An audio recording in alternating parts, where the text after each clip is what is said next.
तो आप सब कैसे हैं? आपका स्वागत है अपने इस नए चैनल फैक्ट्स विद शिवमाई। मैं आज आपको बताने वाला हूँ क्लोनिंग के बारे में। असल में क्लोनिंग है क्या और ये शुरू कैसे हुआ, और क्या क्लोनिंग हमारे आने वाले भविष्य के लिए सही है या नहीं। तो इन सभी सवालों के जवाब हमें आज इस वीडियो में मिलेंगे, तो बने रहिए हमारे साथ लास्ट तक। सोचो, अगर एक दिन तुम अपने सामने खुद को खड़ा देखो, वही चेहरा, वही आवाज़, वही सोच, तो क्या वो तुम हो या तुम्हारी एक कॉपी? और अगर ये सच हो जाए तो इंसान भगवान बन जाएगा या अपनी ही बनाई दुनिया में फंस जाएगा? आज की इस कहानी में हम जानेंगे ह्यूमन क्लोनिंग का सच, साइंस, फ्यूचर और वो खतरे जिनके बारे में बहुत कम लोग जानते हैं।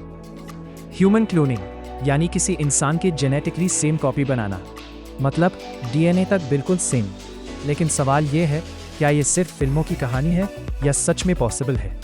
इस कहानी की शुरुआत होती है साल 1996 से, जब दुनिया ने पहली बार देखा एक ऐसा जानवर जो पैदा नहीं हुआ था बल्कि बनाया गया था।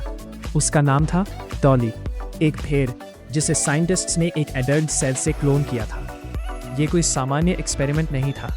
257 बार कोशिश की गई और सिर्फ एक बार सफलता मिली, और वो एक थी डॉली। यहीं से शुरू हुआ एक सवाल, अगर एक भेड़ का क्लोन बन सकता है तो क्या इंसान का भी बन सकता है?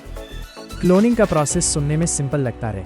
एक इंसान के शरीर से एक सेल लिया जाता है, उसका न्यूक्लियस निकालकर एक एग सेल में डाल दिया जाता है, फिर उसे आर्टिफिशियली ग्रो किया जाता है और धीरे धीरे एक नया जीव बनने लगता है।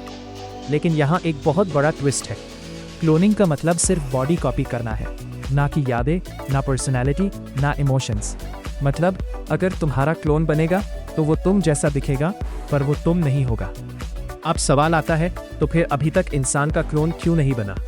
इसका जवाब है साइंस, रिस्क, एथिक्स। सबसे पहले साइंस की लिमिटेशन।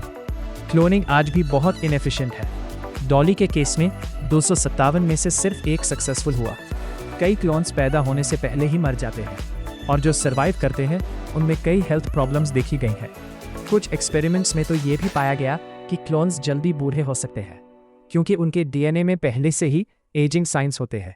और हाल ही में एक स्टडी में साइंटिस्ट्स ने पाया कि बार बार क्लोनिंग करने पर जेनेटिक म्यूटेशंस बढ़ते जाते हैं और आखिर में क्लोन्स सर्वाइव ही नहीं कर पाते। अब सोचो, अगर इतनी प्रॉब्लम्स जानवरों में है तो इंसानों में कितना रिस्क होगा। यही कारण है कि आज दुनिया के ज़्यादातर देशों में ह्यूमन क्लोनिंग इलीगल है। लेकिन कहानी यहीं खत्म नहीं होती, क्योंकि क्लोनिंग का एक दूसरा साइड भी है जो फ्यूचर को बदल सकता है। इसे कहते हैं थेराप्यूटिक क्लोनिंग, जहां इंसान का पूरा क्लोन नहीं बनाया जाता बल्कि सिर्फ सेल्स या ऑर्गन्स बनाए जाते हैं। सोचो, अगर किसी का हार्ट फेल हो जाए तो नया हार्ट बना दिया जाए उसी के डीएनए से। ना रिजेक्शन, ना वेटिंग लिस्ट, सीधा इलाज। यही कारण है कि साइंटिस्ट्स क्लोनिंग को कंप्लीटली रिजेक्ट नहीं करते, बल्कि इसे सही तरीके से इस्तेमाल करना चाहते हैं। इसका भी एक डार्क साइड है। कल्पना करो, अगर क्लोनिंग का कंट्रोल गलत लोगों के हाथ में चला जाए तो क्या होगा?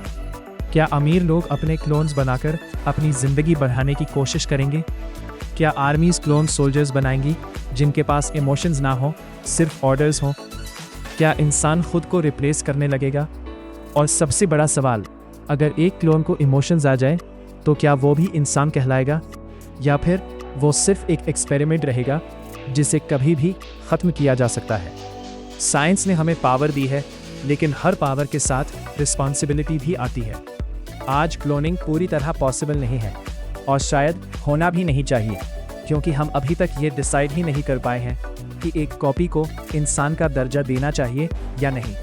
कहानी का सबसे खतरनाक हिस्सा ये नहीं है कि हम क्लोन बना सकते हैं, बल्कि ये है कि हम शायद ये नहीं समझ पाएंगे कि हमें ऐसा करना चाहिए या नहीं। क्योंकि कभी कभी सबसे बड़ा खतरा टेक्नोलॉजी नहीं होती, बल्कि इंसान की सोच होती है। तो आज का ये वीडियो कैसा लगा? अगर पसंद आया हो तो सब्सक्राइब और लाइक करना ना भूलें। ऐसे ही और फैक्ट्स जानने के लिए हमें फॉलो करें।